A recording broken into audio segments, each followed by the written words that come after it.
Welcome to SD Classes. Today we are going to learn the chapter Long Walk to Freedom by Nelson Mandela, which is the second unit of First Flight book of 10th class of CBSE.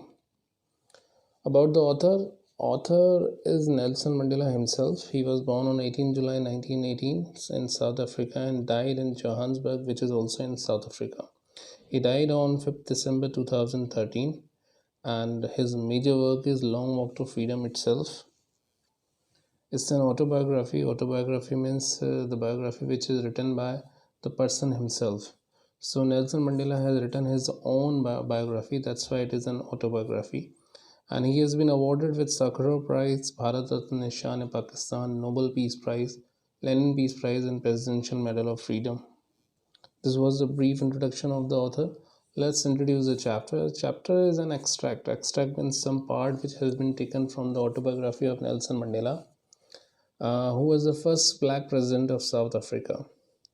The chapter includes the inauguration ceremony, the ceremony, or you can say the celebration of South Africa's freedom, illustrations, or you can say the examples, or you can say some part of his speech, and his journey to being a freedom fighter, his struggle and tribute to the other freedom fighters.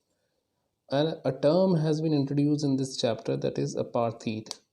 I think in SST also you might have studied it.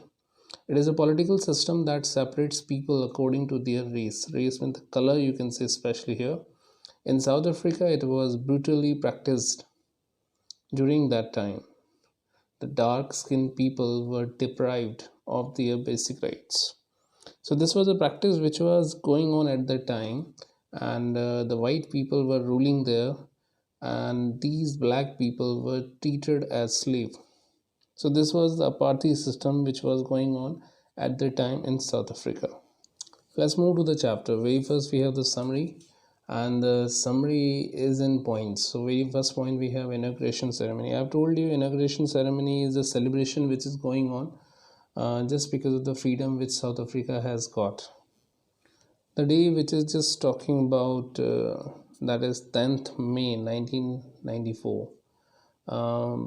This date is just mentioned in the chapter, and it shows that the chapter is just beginning with this date, and that date was the inauguration ceremony date.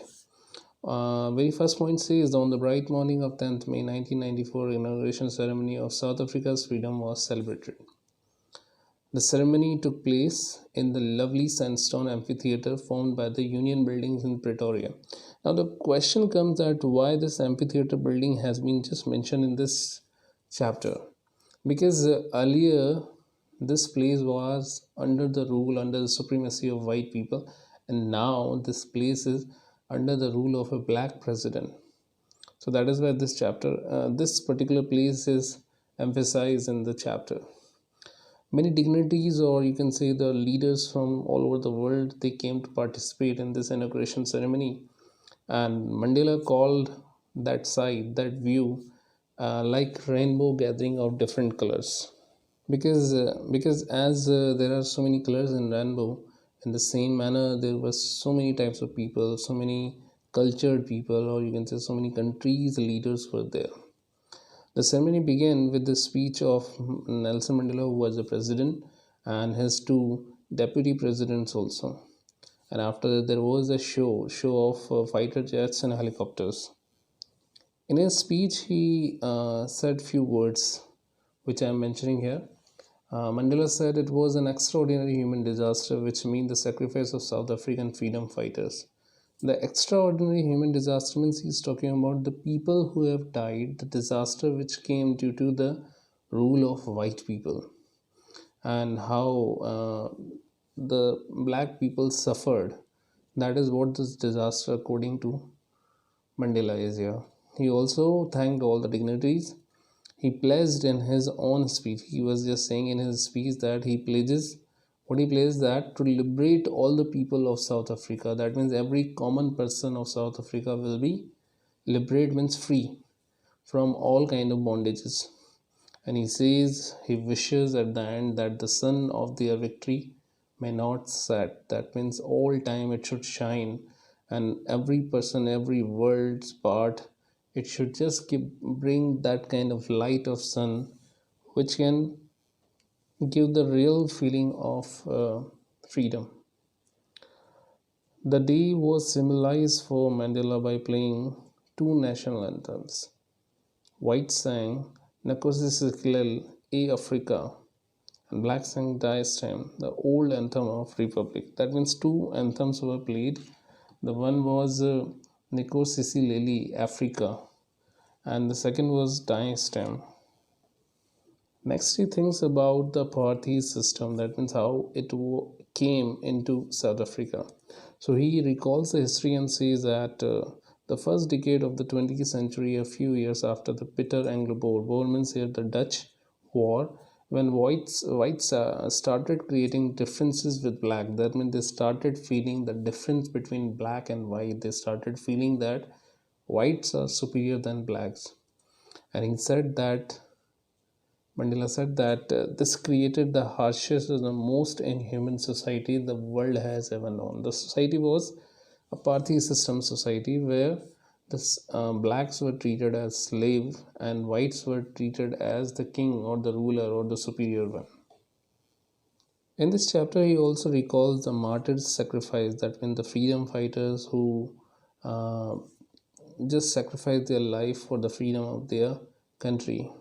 So he calls back the history and pays homage to the martyrs, and he calls those people who fought for the country the man of extraordinary courage, wisdom, and generosity.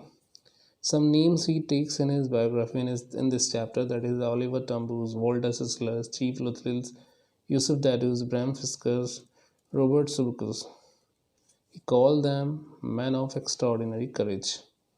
So he considered that South Africa is rich in minerals and gems. It is very famous that South Africa is famous for its stones, precious stones. But he says that the greatest wealth of country is its own people. So he considers people the most precious one. Next, he tells about courage. What is courage? A very nice, a very soothing definition has been given by Mandela. What is courage? Courage is not absence of fear, but the victory over it. That means if a person thinks that he could be courageous when he will not have fear, that's not the right thing. The right thing is when he will be winning, he will be victoring, or he will be the winner over his own fear. What is human nature? He also tells that in this world nobody is born hating another person. This is only taught. So the same manner as you are teaching the hate to the others, in the same manner love can also be taught. And next he talks about the twin obligations. Generally the question is also asked that according to Mandela, what were the twin obligations? So these are the twin obligations, one towards his family and second towards his community and nation. So recalling the past days, he says that if anybody of his country tried to fulfill these duties, he was separated from his own people during those days when they were struggling. This was the punishment which was given by white people towards the black people. What is freedom? According to Mandela, the desire to live with dignity and fight for his people gave him power to fight, and he understood the actual meaning of freedom. He became bold and changed himself, a law-abiding citizen, to an outlaw. Outlaw means the person who goes against the law. So at that time, he realized that to fight for his own people, to fight for his dignity, to fight for freedom, it is required that he has to break law. And he became an outlaw at that time. And earlier, he was a law abiding citizen.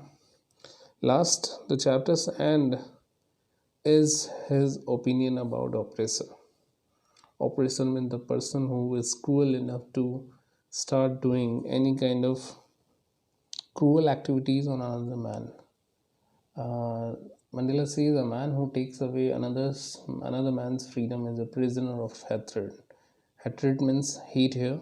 He is actually locked behind the bars of prejudice and narrow-mindedness. Therefore, both oppressor and oppressed must be liberated. Liberated means freed. So oppressed, the person who is bearing the pain, he must be freed from the oppressor. But oppressor should not be left alone because he is also in the prison of hate. So he must be also liberated, he must be also freed. So this is the opinion of Mandela. He not only says that oppressed oppressed should be liberated, but the oppressor also. The next one is an extract. That's an important extract which I have just taken from the last 5 years of CBSE question papers. I advise you just read this extract and try to answer me these questions, and if possible answer me in comment box. And if there is a doubt or if you don't know any of these questions answer, then you can ask me in the comment box also. Next one we have these are the last 5 years. In 5 years, whatever the questions were asked, the important thing is that from this chapter only the long questions has been asked, and these are the two questions which were asked in last 5 years people. If you have any doubt or if you really want to know any of the key points, you are not able to find the key points after studying the chapter, let me know in the comment box. I advise you go through the whole chapter, study it thoroughly, and then try to find out the answers. If you really like this video, I request you to subscribe it, share it, and if there is any doubt, let me know in the comment box. Thank you. Take care.